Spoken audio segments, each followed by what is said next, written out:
Thanks for joining me.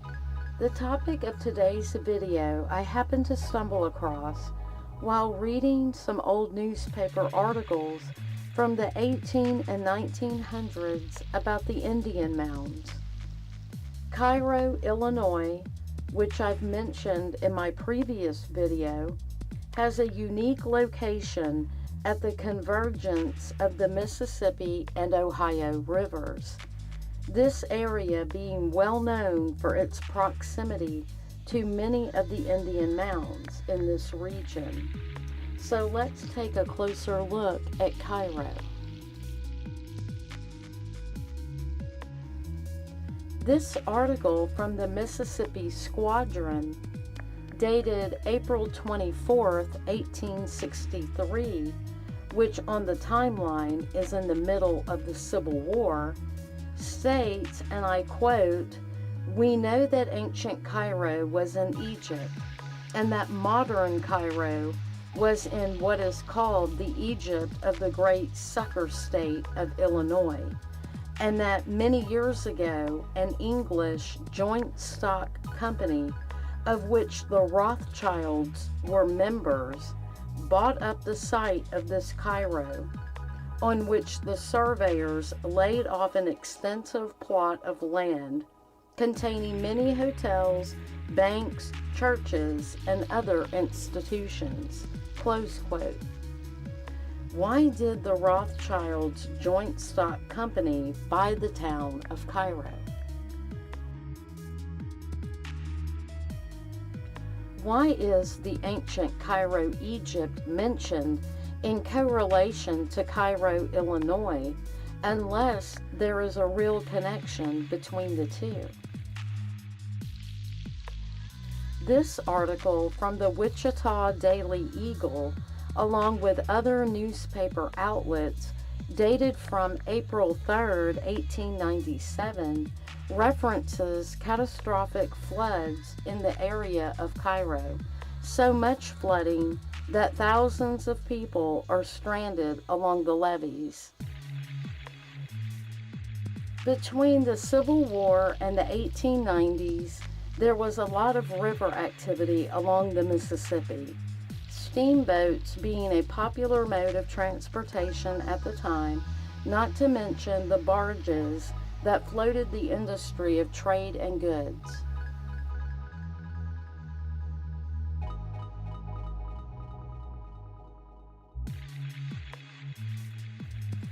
I find the area of southern Illinois being known as Little Egypt intriguing. Why? Well, according to Wikipedia, southern Illinois is also known as Little Egypt, and the origin of the name allegedly is due to the fact that geographic features such as the Mississippi River and its floodplains were like the fertile Nile Valley. The Indian Mounds were large and seemed like the pyramids of Egypt, so the name stuck and was reinforced by other events. So is this a mirror city to Egypt? I think so, according to their own words. Wikipedia goes on to mention the largest earthworks in America, Cahokia, which is in the boundaries of present-day Collinsville, Illinois, was the major regional center for the Mississippian culture of the mound builders, and it's a UNESCO World Heritage Site. And I have found in my research that if UNESCO is involved, the area probably has a rich occultic and supernatural history, a place where rituals would be performed even in the present day.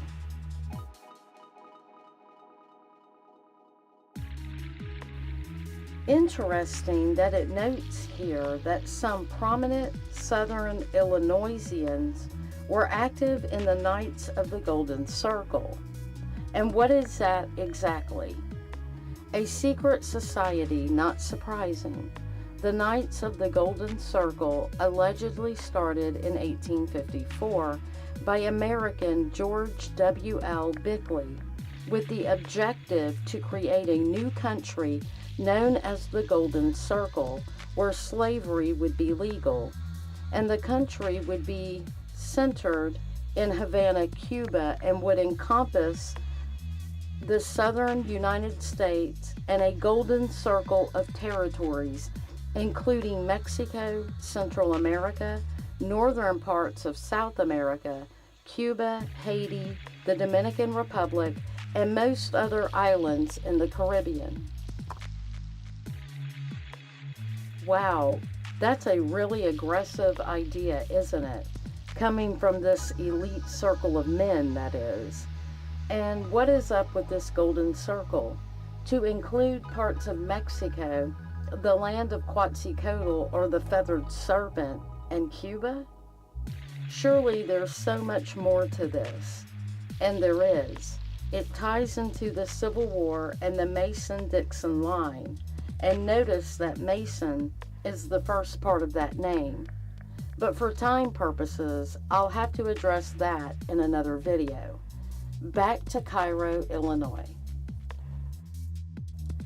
Like many small cities in the South, because of the racial unrest of the 1960s, along with new highways bypassing the city of Cairo, with promises of better financial opportunities for the youth elsewhere, well, the town was left dying on the vine.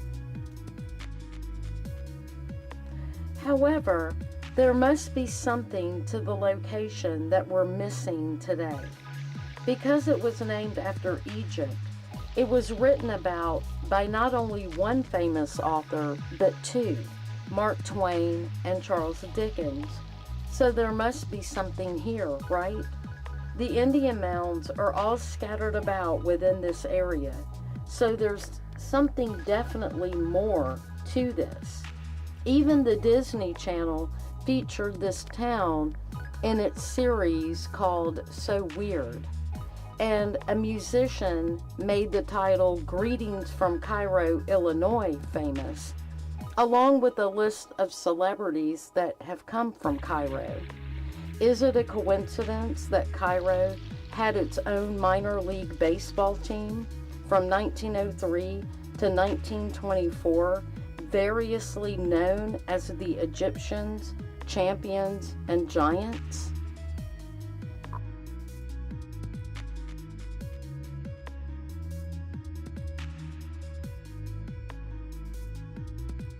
Let me say that again. Egyptians, champions, and giants. Are we being told something here? Egyptians, giants. Fort Defiance, the military fortification located here in Cairo, well, it states that, quote, the strategic significance of the site has been known since prehistoric times, with archaeological evidence of warfare dating to the Mississippian era, close quote. So they're telling us the location is connected to the evidence of warfare or weapons, which leads to where did the knowledge of weaponry come from? Biblically speaking, it was taught by the fallen angels in exchange for their taking human women for themselves, specifically to mate with them. Could the regions of the earth that these mounds are located be the areas where this forbidden knowledge was taught? Human sacrifice is also always associated with these areas, which, in my opinion, bears the evidence that something happened on these lands, something deadly, resulting in large numbers of human bones and weaponry being found there. This is a nice segue into the topic of giants just for a moment. That is what I believe the secrecy regarding the mounds is all about. There are many people, and the number is growing, that believe these earthenworks, these mounds, are from the days when Nephilim or the giants roamed the earth. And more evidence is being found that reveal just that. The Holy Bible references them, the Nephilim and fallen angels, in Genesis 6 and Jude 1. The book of Enoch also refers to them, the Watchers or fallen angels, who produced or fathered the Nephilim, along with the Nephilim also being mentioned.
Josephus, another scholar and writer of the time, also mentioned the giants.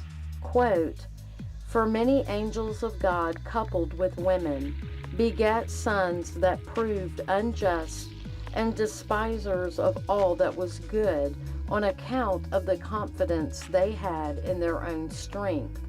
For the tradition is that these men did what resembled the acts of those whom the Grecians called giants. But Noah was very uneasy at what they did." Close quote. I'm sure these are not the only ancient text of the time that mentions them. Suffice it to say, I think we have enough evidence as a society to begin to piece together the secret history and purpose of the mounds.